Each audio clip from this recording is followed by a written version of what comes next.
नमस्कार स्टूडेंट्स, संकल्प क्लासेस के यूट्यूब चैनल पर आप सभी का स्वागत है।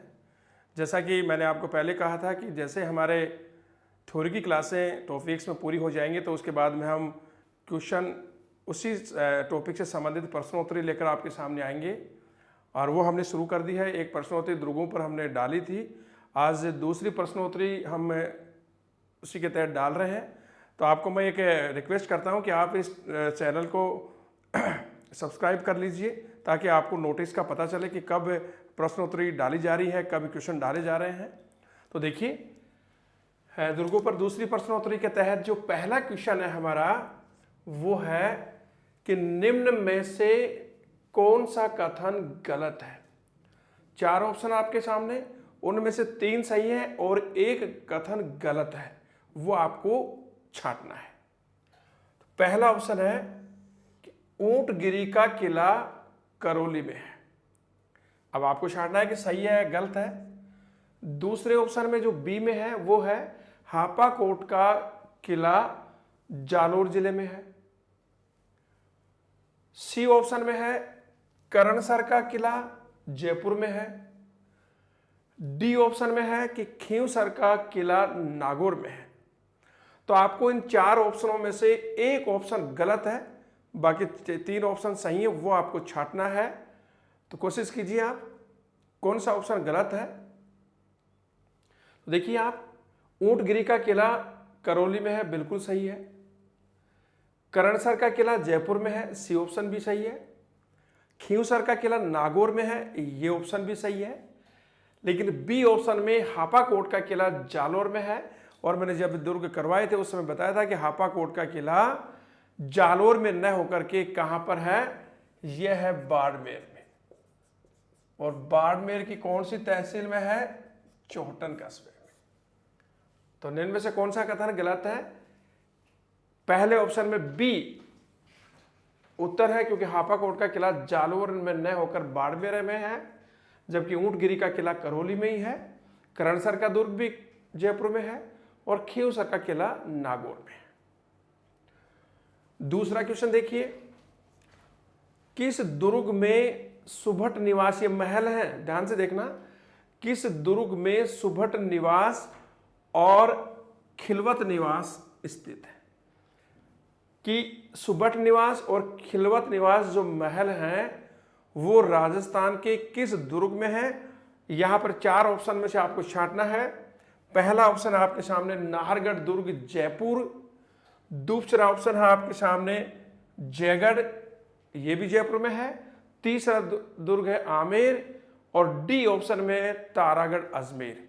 तो आपको बताना है कि सुभट निवास और खिलवत निवास नामक जो महल हैं वो इन 4 दुर्गों में से किस दुर्ग में बने हुए हैं। नाहरगढ़ में है, या जयगढ़ में, या आमेर में, या तारागढ़ अजमेर में। देखिए, आप उत्तर दीजिए, कोशिश कीजिए। और मुझे लगता है कि आपने आंसर दे दिया होगा, तो आपका आंसर आएगा बी। तो सुभट निवास और खिलवत निवास जो महल हैं वो जयपुर के जयगढ़ दुर्ग में स्थित है। ओके, अब हम क्वेश्चन नंबर 3 की ओर बढ़ रहे हैं। क्वेश्चन है, जयपुर के नाहरगढ़ दुर्ग को किस उपनाम से जाना जाता है। दोबारा देखिए, जयपुर के नाहरगढ़ दुर्ग को किस उपनाम से जाना जाता है। आपके सामने ऑप्शन है सुदर्शनगढ़, बी ऑप्शन है जयपुर का ध्वज, सी ऑप्शन है जयपुर का मुकुट, और डी ऑप्शन है उपर्युक्त सभी। तो आपका उत्तर क्या होगा, देखिए दोबारा पढ़ लीजिए कि जयपुर के नाहरगढ़ को किस उपनाम से जाना जाता है। तो मुझे लगता है कि आपका आपने उत्तर देख लिया होगा, ले लिया होगा। तो जयपुर के नाहरगढ़ को सुदर्शनगढ़ भी कहा जाता है, जयपुर का ध्वज भी कहा जाता है, और जयपुर का मुकुट भी कहा जाता है। अर्थात हमारा उत्तर आया उपर्युक्त सभी, क्योंकि जयपुर का जो नाहरगढ़ है बिल्कुल वहां से जयपुर दिखाई देता है। जयपुर वो पहाड़ी है, बिल्कुल पहाड़ी के ऊपर है यह दुर्ग। तो जयपुर का मुकुट और जयपुर का ध्वज और सुदर्शनगढ़ तीनों उपनामों से इस दुर्ग को जाना जाता है। क्वेश्चन नंबर 4 देखिए, गर्भ गुंजन नामक तोप किस दुर्ग की शान है? अर्थात गर्भ गुंजन नामक तोप किस दुर्ग में रखी हुई है? क्वेश्चन आ गया था पहले भी। ऑप्शन ए में है तारागढ़ बूंदी में, बी ऑप्शन है तारागढ़ अजमेर में, सी ऑप्शन है लोहागढ़ भरतपुर में, डी ऑप्शन है जयगढ़ जयपुर में। तो आपको बताना है कि गर्भ गुंजन तोप किस दुर्ग में रखी हुई है। कोशिश कीजिए। तो आपका उत्तर यदि तारागढ़ बूंदी है तो आपका उत्तर बिल्कुल सही है। हाँ दोस्तों देखिए, क्वेश्चन नंबर 5 ध्यान से देखना। कोमलगढ़ दुर्ग को सुदृढ़ प्राचीरों मतलब दीवार है, सुदृढ़ प्राचीरों एवं बुर्जों के कारण किसने एट्रुस्कन कहा या किसने उसे एट्रुस्कन की संज्ञा दी? ध्यान से देखिए, मैंने आप जब कोमलगढ़ पढ़ाया था उस समय बताया था कि कोमलगढ़ दुर्ग की सुदृढ़ दीवारों और बुर्जों के कारण उसे एट्रुस्कन कहा या एट्रुस्कन की संज्ञा दी। और आपको मैं याद दिला दूं कि एट्रुस्कन इटली में एक बहुत प्राचीन सभ्यता थी, उस सभ्यता में एट्रुस्कन नाम का एक दुर्ग था, मजबूत दुर्ग, इसी कारण इसकी तुलना की गई है। तो दोबारा देखिए, कोमलगढ़ दुर्ग को सुदृढ़ प्राचीरों और बुर्जों के कारण किसने उसे एट्रुस्कन कहा या एट्रुस्कन की संज्ञा दी? ऑप्शन देखिए, ऑप्शन नंबर 1 है अबुल फजल। अबुल फजल अकबर के दरबारी इतिहासकार था, आपको पता था। दूसरा बिश्प हैबर, ये एक पादरी था। तीसरा डॉक्टर कर्नल टोड, जिसके बारे में आप सब लोग जानते हैं, father of Rajasthan history. Number 4 Rudyard Kipling, ये ब्रिटिश साहित्यकार था जिन्होंने जंगल बुक नामक पुस्तक लिखी। अब आपको बताना है कि कोमलगढ़ दुर्ग को ये एट्रुस्कन की संज्ञा किस विद्वान ने दी थी? क्या अबुल फजल ने दी थी, या फिर बिश्प हैबर ने, या डॉक्टर कर्नल टोड ने, या रुडयार्ड किपलिंग ने? और मुझे लगता है कि आप सभी ने इस क्वेश्चन का आंसर दे दिया है। चलिए हम देखते हैं, इस क्वेश्चन का आंसर है सी, कर्नल टोड ने। कर्नल टोड ने इसकी मजबूत और सुदृढ़ बुर्जों और कंगुरों को देखकर कहा कि ये एट्रुस्कन है, या उसकी तुलना उसने एट्रुस्कन से की, जो इटली का एक प्राचीन सभ्यता में एक मजबूत दुर्ग था। अगला क्वेश्चन है, बहुत इंपॉर्टेंट है, सुमेलित है। क्वेश्चन ये है कि सुमेलित कीजिए, ये चीज और ये चीज उल्टी उल्टी लिखी हुई है, आपको सूची कूट में इन सूचियों को सुमेलित करना है। यहां पर ए में है कि भीमलाट जो दर्शनीय स्थल है वो किस दुर्ग में है। कटोरे नुमा आकृति इनमें से किस दुर्ग की है, या कोसवर्धन नामक दुर्ग कहां पर है, कचहरी किला कहां पर है? तो देखिए, भीमलाट ये है बयाना में। मैंने जब बयाना दुर्ग पढ़ाया था कि भीमलाट नामक एक ऊंची मीनार है, दीवार ऊंची, एक ऊंचा स्तंभ है, जिसकी तुलना राजस्थान कहा गया कि राजस्थान की कुतुब मीनार है। तो भीमलाट कहां पर है? बयाना में। कटोरे नुमा आकृति किस दुर्ग की है? मैंने आपको पढ़ाया था, तब बताया था कि मांडलगढ़ दुर्ग की आकृति कटोरे नुमा है, और मांडलगढ़ दुर्ग भीलवाड़ा में है, बनास, बेडच और मैनाल नदियों के संगम के पास, ये भी मैंने बताया था। और इसका जीर्णोद्धार महाराणा कुंभा ने कराया था। और आपको मैंने ये बताया था कि महाराणा प्रताप के विरुद्ध अकबर ने अभियान की शुरुआत मांडलगढ़ दुर्ग से की थी। तो कटोरे नुमा आकृति मांडलगढ़ दुर्ग की है, जो भीलवाड़ा में है। कोसवर्धन दुर्ग ये कहां पर है? ये 12 जिले में है। मैंने बताया था कि कोसवर्धन दुर्ग 12 जिले में एक जल दुर्ग है, जो परबन नदी के तट पर स्थित है। नागवंशी राजाओं ने इनका निर्माण करवाया था। कचहरी किला ये भरतपुर में है। तो अब देखिए, भीमलाट कहां पर है? बयाना में। तो यहां पर आ गया 4, ए में क्या है? 4। कटोरे नुमा आकृति किसकी है? मांडलगढ़ दुर्ग की। तो बी में क्या आ गया? 3। कोसवर्धन दुर्ग कहां पर है? 12 में। तो सी में क्या आ गया? 2। और कचहरी किला कहां पर है? भरतपुर में।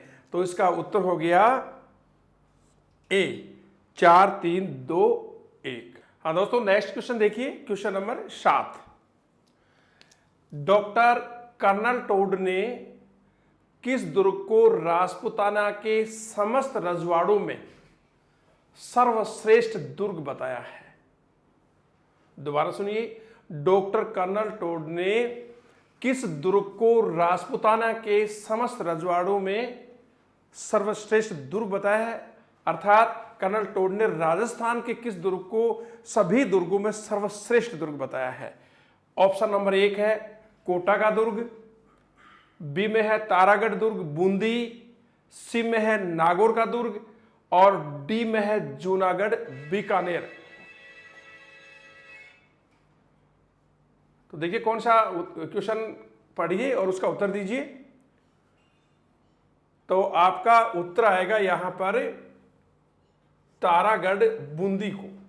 तो कर्नल टोड ने तारागढ़ बूंदी को राजस्थान के सभी दुर्गों में सर्वश्रेष्ठ दुर्ग बताया है।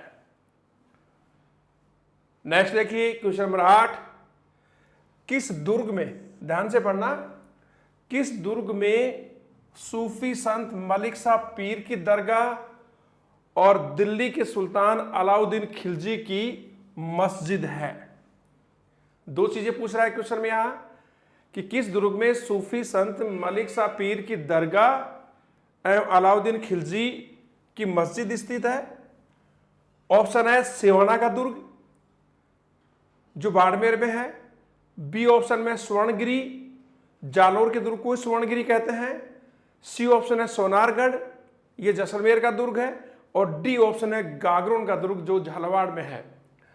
तो दोबारा देखिए, आप कोशिश कीजिए उत्तर देने की, किस दुर्ग में सूफी संत मलिक शाह पीर और दिल्ली के सुल्तान अलाउद्दीन खिलजी की मस्जिद है? तो देखिए दोस्तों, यहां पर आपका उत्तर आएगा बी, स्वर्णगिरी दुर्ग में। और जालोर के दुर्ग को ही स्वर्णगिरी के नाम से जाना जाता है। इसी दुर्ग में मलिक शाह पीर और दिल्ली के सुल्तान अलाउद्दीन खिलजी की मस्जिद है। नेक्स्ट देखिए क्वेश्चन नंबर 9, जिनभद्र सूरी ग्रंथ भंडार संग्रहालय किस दुर्ग में स्थित है? पुनः देखिए, जिनभद्र सूरी ग्रंथ भंडार संग्रहालय किस दुर्ग में स्थित है? सोनारगढ़ जैसलमेर में, नागौर के दुर्ग में, सी ऑप्शन है जालोर दुर्ग में, डी ऑप्शन है जूनागढ़ दुर्ग में। और दोस्तों मैं इतना बता दूं कि ये भंडार, इस जो संग्रहालय है, इसमें जैन धर्म से संबंधित हस्तलिखित पांडुलिपियों का एक विशाल भंडार है जो ताड़पत्रों पर लिखी गई है। तो देखिए आपका उत्तर कौन सा होगा?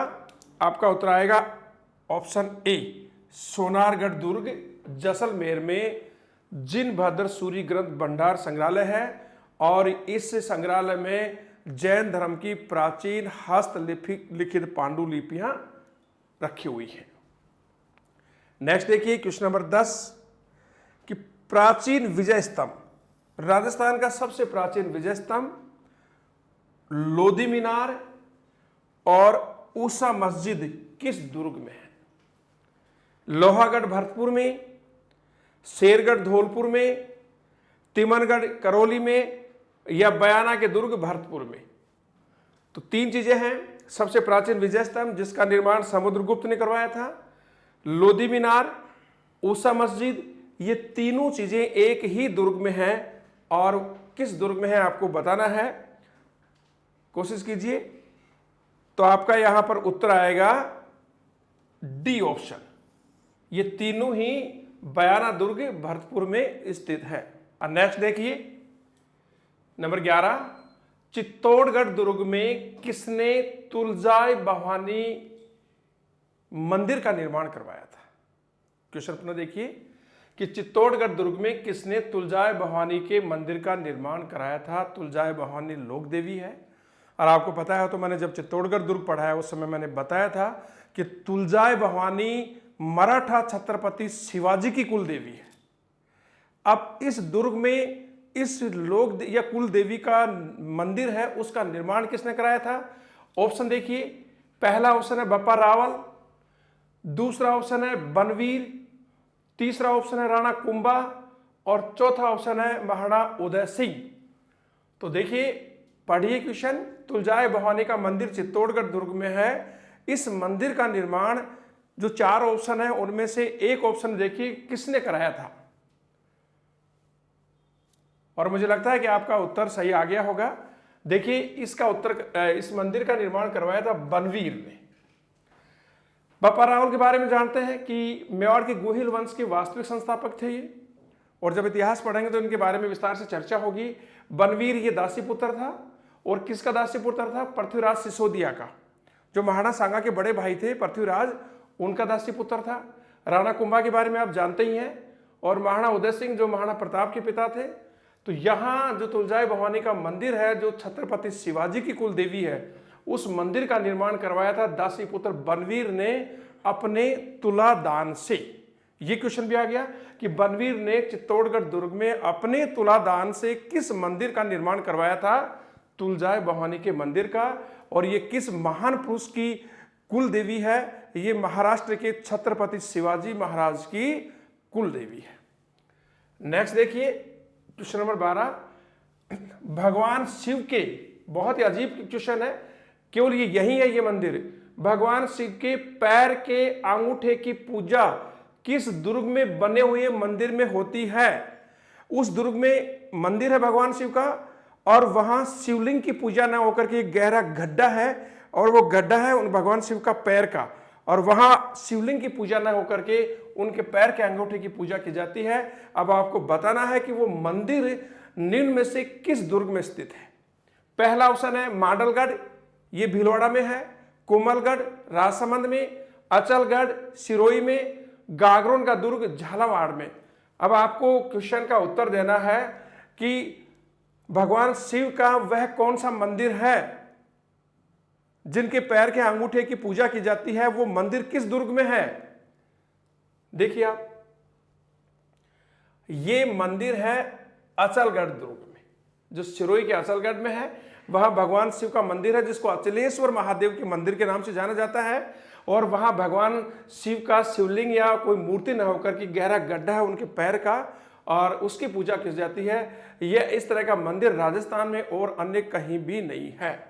तो कहां पर है ये? अचलगढ़ दुर्ग में, सिरोही में। नेक्स्ट देखिए, मंगोल आक्रमणकारी जो मध्य एशिया से आते हैं, मंगोल आक्रमणकारी तैमूर लंग ने 1398 ईस्वी में दिल्ली पर आक्रमण किया था। कहते हैं कि आंधी की तरह आया था, तूफान की तरह दिल्ली को नष्ट करके चला गया। लेकिन जब वो मध्य एशिया से आ रहा था तो रास्ता राजस्थान से होता हुआ आया था और दिल्ली की तरफ जा रहा था, तो एक दुर्ग उसकी भेंट में, उसके आक्रमण में चढ़ गया। अब वो कौन सा दुर्ग है जहां मंगोल आक्रमणकारी तैमूर लंग ने 1398 में दिल्ली पर आक्रमण करते समय रास्ते में उस दुर्ग पर आक्रमण किया था, और तैमूर लंग ने उस आक्रमण के दौरान बहुत ज्यादा लोगों को मारा भी था। भटनेर का दुर्ग जो हनुमानगढ़ में है, या सोनारगढ़ जो जैसलमेर में है, नागौर दुर्ग या जूनागढ़ बीकानेर। तो दोस्तों यहां आपका उत्तर आएगा भटनेर का दुर्ग, क्योंकि जब वो दिल्ली की ओर बढ़ रहा था मध्य एशिया से, तो रास्ते में ये दुर्ग पड़ा और यहाँ आक्रमण किया, और यहाँ के भाटी राजा दूलचंद को उसने पराजित किया। वो वीर गति को प्राप्त हुआ। महिलाओं ने जौहर किया, और कहते हैं कि इस जौहर में मुस्लिम महिलाएं भी हिंदू महिलाओं के साथ अग्नि में जाकर के अपनी जान दे दी थी, अर्थात मुस्लिम महिलाओं ने भी अग्नि जौहर किया था। और इस दुर्ग को देख करके तैमूर लंग ने अपनी आत्मकथा तुझके ये तैमूर में लिखा है कि मैंने मेरे जीवन में से सुदृढ़ दुर्ग कभी नहीं देखा। दोस्तों विद्यार्थियों, यदि तैमूर लंग कभी चित्तौड़गढ़, कोमलगढ़, मेहरानगढ़ दुर्ग को देख लेता तो उसके बारे में वो क्या कमेंट करता, आप समझ सकते हैं। तो यहां उसने भटनेर पर आक्रमण किया था। नेक्स्ट क्वेश्चन है, देखिए अगला 14 नंबर का, चित्तौड़गढ़ दुर्ग में 2 कीर्ति स्तंभ हैं। एक कीर्ति स्तंभ है जिसको विजय स्तंभ कहते हैं, जिसका निर्माण महाराणा कुंभा ने सारंगपुर युद्ध की याद में कराया था, आपको पता है। और यह युद्ध हुआ था 1437 में मालवा के सुल्तान महमूद खिलजी प्रथम और कुंभा के मध्य। कुंभा ने उसको बुरी तरह से पराजित किया था और कीर्ति स्तंभ का निर्माण करवाया था। लेकिन चित्तौड़गढ़ दुर्ग में एक और कीर्ति स्तंभ है जिसका नाम है जैन कीर्ति स्तंभ, जो चित्तौड़गढ़ में विजय स्तंभ से उसे पुराना है। अब ये जैन कीर्ति स्तंभ है, ये किस तीर्थंकर को समर्पित है? क्योंकि जैनियों में 24 तीर्थंकरों की परंपरा है, वो भगवान को न मान करके उन्हीं तीर्थंकरों को मानते हैं। अब ये जैन कीर्ति स्तंभ किस तीर्थंकर को समर्पित है? ऑप्शन में आपके पास है आदिनाथ, जो पहले तीर्थंकर है, इनको ऋषभदेव भी कहा जाता है, दूसरे ऑप्शन में महावीर स्वामी है जो 24वें और अंतिम तीर्थंकर है। तीसरे सी में है पार्श्वनाथ जो 23वें तीर्थंकर है। और डी में है उपयुक्त में से कोई नहीं। तो मुझे लगता है कि आपने उत्तर ढूंढ लिया होगा। तो ये जैन कीर्ति स्तंभ जो चित्तौड़गढ़ जिले में, चित्तौड़गढ़ दुर्ग में है, ये प्रथम तीर्थंकर आदिनाथ को समर्पित है। आदिनाथ को ऋषभ देव के नाम से भी जाना जाता है। क्लियर? अगला जो क्वेश्चन है वो देखिए बहुत इंपॉर्टेंट है, आया हुआ क्वेश्चन है और मैंने जो दुर्ग पढ़ाए थे उस समय भी मैंने इसके बारे में बताया था। देखिए, अलवर के किस दुर्ग में मुगल बादशाह बाबर ने एक रात गुजारी थी? क्योंकि मुगल वंश का संस्थापक कौन है? बाबर है। और बाबर किस अभियान के दौरान इधर से गुजर रहा था, तो रात को उस दुर्ग में उसने रात गुजारी थी, वहां विश्राम किया था। अब आपको बताना है कि मुगल बादशाह बाबर ने अलवर के निम्न में से किस दुर्ग में एक रात विश्राम किया था? कांकनबाड़ी के दुर्ग में, बी ऑप्शन है बाला किला, सी ऑप्शन है नेवराणा और डी ऑप्शन है अजबगढ़। बताइए। और आपका उत्तर सही है, बाला किला। बाला किला में मुगल बादशाह बाबर ने एक रात गुजारी थी। और बाला किला को आंख वाला किला भी कहा जाता है, जो सरिस्का अभयारण्य में अरावली पहाड़ियों के शिखर पर ये एक गिरी दुर्ग के रूप में स्थित है। दोस्तों, आज हमारी दुर्गों के रूप में प्रश्नोत्तरी नंबर भाग 2 है। बहुत जल्दी मैं प्रश्नोत्तरी भाग 3 दुर्गों पे लेके आऊँगा। आप इस चैनल को सब्सक्राइब कर लीजिए ताकि आपको जब भी ये प्रश्नोत्तरी का कोई वीडियो जाता है तो नोटिफिकेशन आपको मिल सके और आप उसको देख सकें। धन्यवाद दोस्तों।